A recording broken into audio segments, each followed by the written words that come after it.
ముంబైలోని వాంఖేడే వేదికగా జరిగిన మ్యాచ్లో ముంబై ఇండియన్స్ కోల్కతా నైట్ రైడర్స్ను 8 వికెట్ల తేడాతో చిత్తుగా ఓడించింది. అయితే ఈ విజయంతో ముంబై ఇండియన్స్ పాయింట్ల పట్టికలోకి దూసుకెళ్లింది. ముంబై ఇండియన్స్ ఇప్పటి వరకు 3 మ్యాచ్లు ఆడి ఒక మ్యాచ్లో విజయం సాధించి రెండిట్లో ఓడిపోయి 6వ స్థానంలో నిలిచింది. కోల్కతా నైట్ రైడర్స్ 3 మ్యాచ్లు ఆడి రెండిట్లో ఓడిపోయి ఒక మ్యాచ్లో విజయం సాధించి ఆఖరి స్థానంలో ఉంది. అదే ఈ మ్యాచ్లో ముందుగా బ్యాటింగ్ చేసిన కోల్కతా జట్టు 16.2 ఓవర్లో 116 పరుగులకే కుప్పకూలింది. క్రిస్ రఘువంశీ 16 బంతుల్లో 3 ఫోర్లు ఒక 6 సాయంతో 26 పరుగులు చేయగా రమన్దీప్ సింగ్ 12 బంతుల్లో ఒక 4 2 సిక్స్ల సాయంతో 22 పరుగులు చేసి టాప్ స్కోరర్గా అందించారు. మిగతా వాళ్ళు పెద్దగా చెప్పుకోదగ్గ స్కోర్ చేయలేదు. ముంబై బౌలర్లలో అశ్విన్ కుమార్ 24 పరుగులు ఇచ్చి 4 వికెట్లు తీశాడు.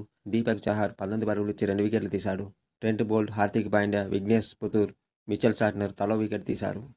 అనంతరం ముంబై ఇండియన్స్ 12.5 ఓవర్లోనే 2 వికెట్లకు 121 పరుగులు చేసి విజయం సాధించింది. రోహిత్ శర్మ 12 పరుగులు, విల్ జాక్స్ 16 పరుగులు చేశారు. ర్యాన్ రికిల్టన్ 41 బంతుల్లో 4 5 సిక్సర్ల సాయంతో 62 పరుగులు చేసి నాటౌట్గా ఉన్నాడు. సూర్యకుమార్ యాదవ్ 9 బంతుల్లో 3 ఫోర్లు 2 సిక్సర్ల సాయంతో 27 పరుగులు చేసి నాటౌట్గా ఉండి విజయాన్ని అందించాడు. కేకేఆర్ బౌలర్లో ఆండ్రే రసూల్ 2 వికెట్లు తీశాడు.